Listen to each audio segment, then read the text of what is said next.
How did medieval farmers manage to grow more food with fewer tools, no machines, and almost no spare time?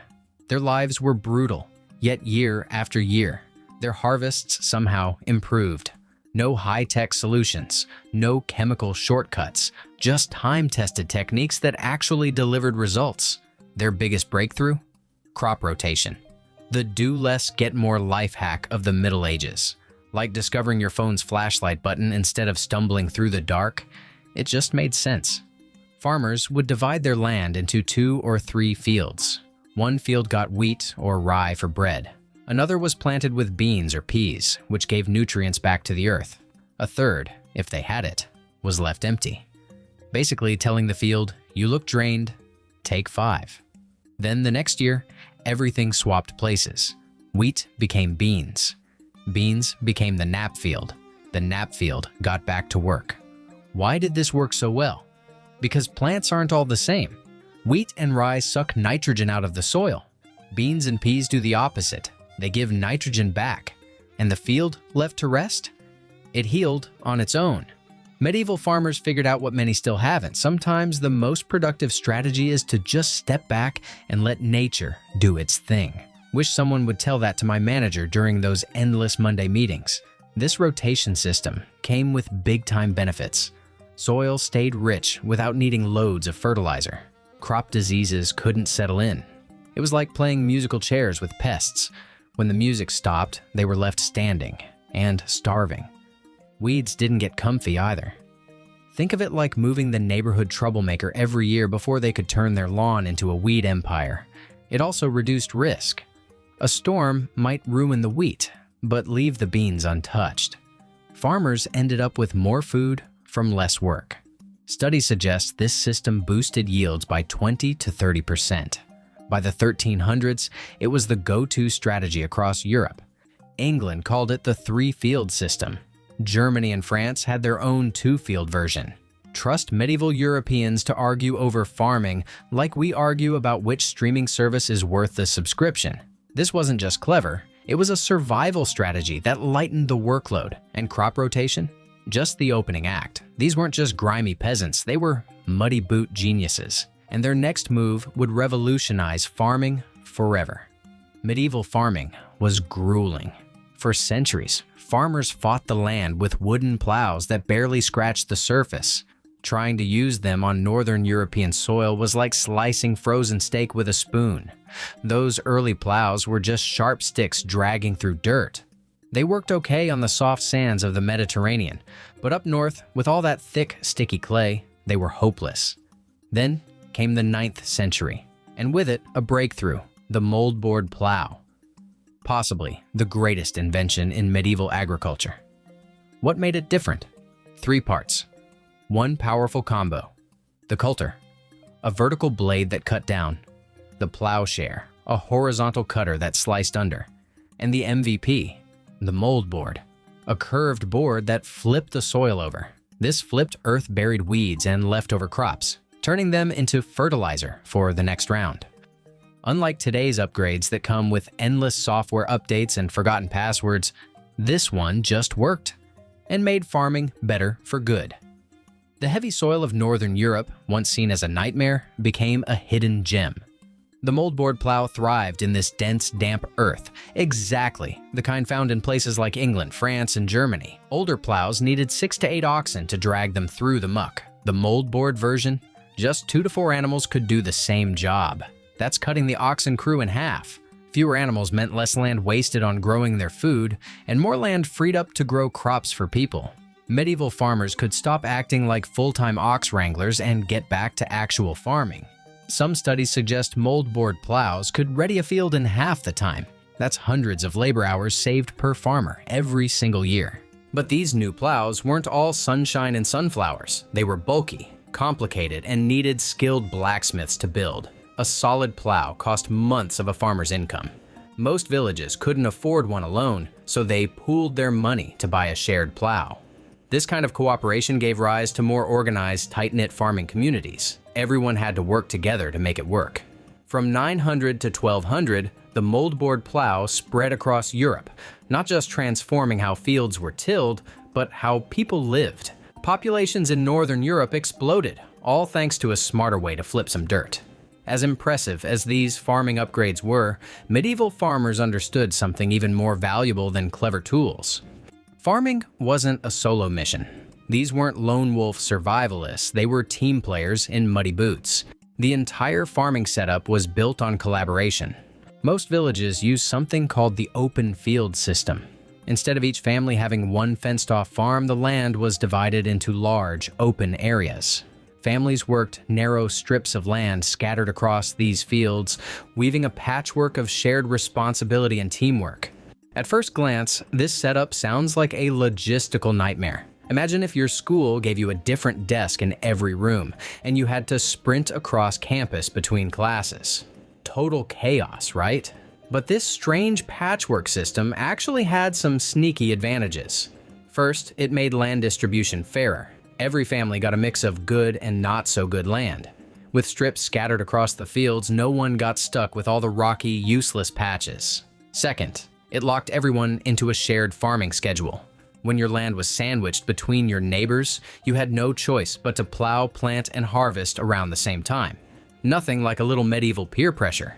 Oh, you haven't planted barley yet? Everyone else finished yesterday. Just saying. This forced coordination turned into real cooperation, and that help went beyond small talk. Plowing and harvesting became full-on community efforts. Most families didn't own enough oxen to get the job done solo, so they pooled their livestock.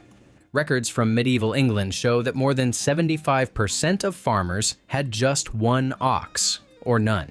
Without sharing, nobody would have plowed anything. The same went for tools. No sense in every household owning a plow that only got used a few weeks a year.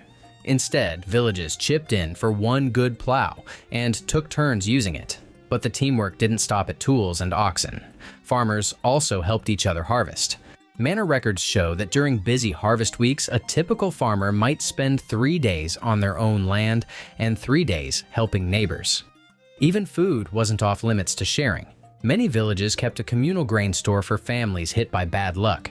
If your crops failed, you could borrow grain and pay it back after your next harvest. It was farming with a safety net. This shared risk, shared reward approach made medieval communities incredibly strong. A single bad year could wipe out a lone farm, but a whole village working together could take the hit and keep going. It's a far cry from today's mega farms run by one family. Medieval farmers would have taken one look at our solo 1,000-acre operations and asked, but who helps you when your ox keels over or your barn burns down? All this cooperation didn't just lighten the workload, it built tight-knit communities. Villages developed rich customs and celebrations tied to the rhythms of the farming year. But make no mistake, this wasn't just about neighborly goodwill. Medieval farmers had yet another clever trick up their muddy sleeves. Bugs, pests, and plant diseases have always haunted farmers. Today, we rely on chemical sprays. But without pesticides, how did medieval farmers keep their crops safe? They leaned into nature, crafting ingenious low-tech systems that held pests at bay. No gadgets, no poison, just smart biology. Their first secret weapon? Chickens. Farmers let chickens roam free in the fields before planting and after harvest. These peck-happy patrols feasted on insects, larvae, and weed seeds, all while scratching up the soil. One chicken can devour around 700 insects in a single day. A modest flock of 10 could wipe out over 7,000 bugs daily. That's better than a medieval exterminator with a feathered hat and a bad attitude. And chickens weren't the only poultry problem solvers. Ducks were experts at eating slugs and snails, while geese handled the weeding, munching on unwanted greens but sparing the valuable crops. During the growing season, farmers turned to companion planting. Some plants just work better together. Garlic, onions, and leeks, nature's own insect repellents, were scattered across fields and gardens. Their pungent sulfur compounds acted like organic bug spray. Monastery records reveal that monks lined their gardens with garlic and onions, creating a pungent barrier that bugs wouldn't dare cross. Flowers weren't just there to look pretty either. Marigolds, lavender, and other blooms were planted to lure in the good bugs. Ladybugs, lacewings, and parasitic wasps, natural predators of crop-destroying pests. It was like hiring a tiny insect air force that worked 24/7 for free. No wages, no complaints. Just give them flowers and they'd handle the rest. Even crop rotation played a key role in pest control by switching up what grew in each field every year. This constant change disrupted pest life cycles. A beetle that thrives on beans won't last long in a wheat field. In their vegetable gardens, medieval farmers mixed different crops together rather than planting tidy rows of a single type. This variety made it harder for pests that targeted specific plants to spread quickly. To battle storage pests, bugs that invaded harvested grain, farmers got creative. They mixed ashes from their hearth fires into stored grain. The fine ash would clog the breathing holes of weevils and other grain eaters, suffocating them without damaging the food. How well did this natural method work? Historical records suggest pest losses hovered around 15 to 20%, not too far off from what modern farmers deal with, even with today's pesticides. These methods weren't foolproof. Outbreaks still happened and crops were still lost.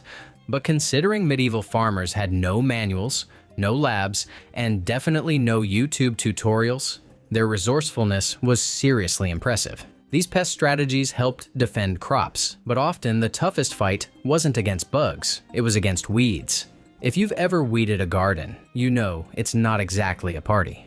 For medieval farmers, weeds were relentless thieves, robbing crops of sunlight, space, and nutrients. Without herbicides or machines, how did they keep weeds from taking over? They came up with a mix of smart strategies that saved time and spared their backs. First up, high-density planting. Unlike today's wide, tidy crop rows, medieval farmers planted crops close together.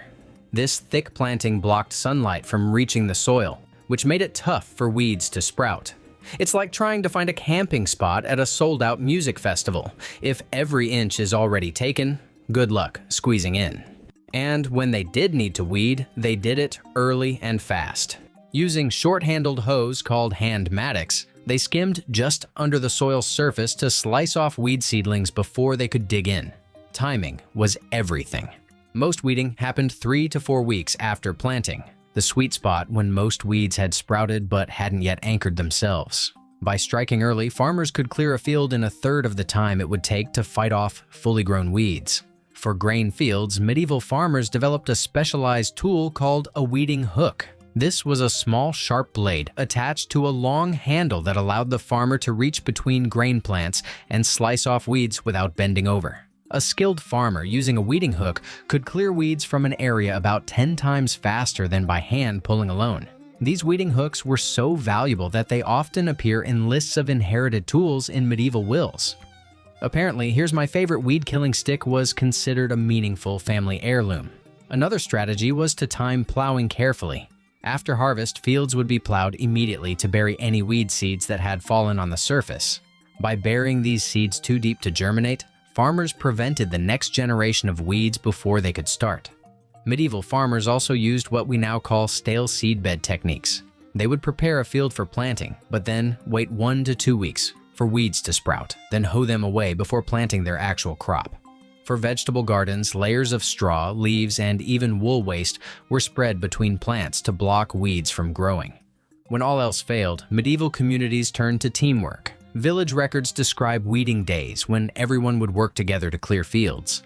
A field that might take a single farmer a week to weed could be cleared by the village in a single day.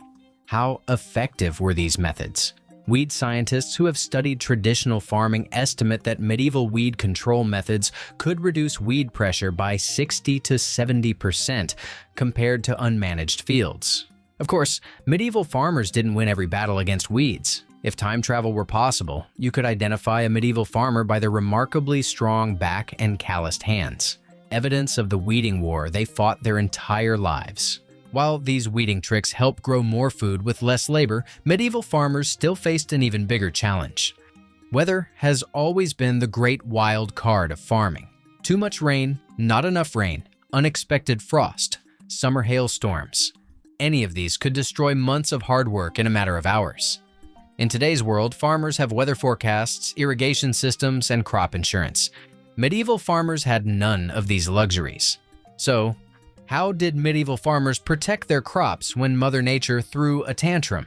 They didn't try to fight the weather, they planned around it. They hedged their bets and built farming systems flexible enough to roll with the punches.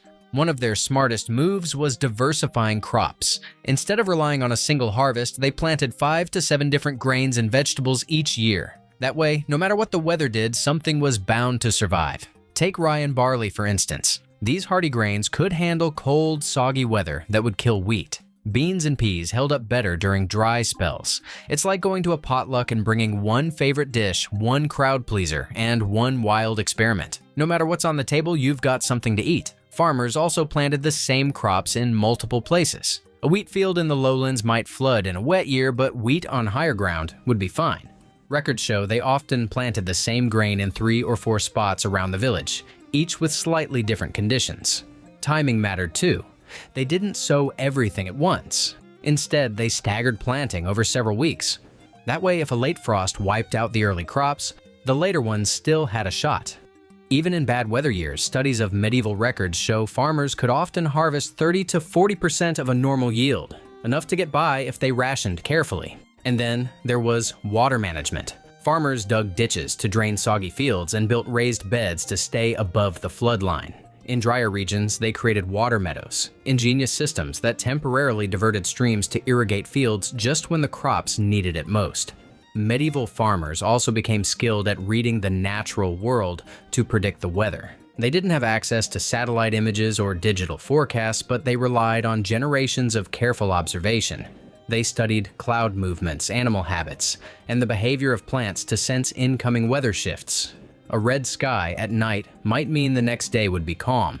Cows lying down could mean rain was on the way. It wasn't the Weather Channel, but it worked well enough. Even with all their clever tricks, medieval farmers still suffered crop losses from the elements. Historical accounts suggest that major losses occurred about every 5 years on average. Truly devastating famines happened once per generation, often due to several years of poor weather in a row. The difference between eating and starving often depended on how wisely a village planned for lean times. Medieval farmers understood that some years were lucky, some were not, and sometimes frogs fell from the sky. Their next smart invention was just as vital as producing food in the first place. Growing enough was only part of the problem for medieval farmers. Just as critical was finding ways to make that food last until the next harvest, or even longer in hard years, without using fridges, freezers, or canning jars. So how did they keep their precious crops from going bad? Root vegetables like turnips, carrots, and beets were kept in underground pits called clamps. These were dug about 2 to 3 feet deep, lined with straw for insulation, filled with vegetables, and then covered with more straw and soil. Some even had small air shafts made of bundled straw to help prevent mold. The earth stayed around 45 degrees, not cold enough for ice cream, but just right for roots. Basically, it was an underground fridge before fridges were a thing, or cool. Archaeologists have found hundreds of these pits. When done right, they could keep roots fresh for up to 6 months. That meant turnips dug up in October could still be dinner in March. Grains needed one thing more than anything else: dryness. Medieval farmers built special storage buildings with raised floors that let air flow underneath. The most common was the granary, a small building on mushroom-shaped stone supports that rats couldn't climb. Inside, grain was stored on the stalk or in the husk for extra protection. Records show grain could stay good for 2 to 3 years this way. It was a lifeline in case of a string of failed harvests. Meat and dairy were the hardest to preserve. Salt was the hero here, pulling moisture out and stopping bacteria in its tracks.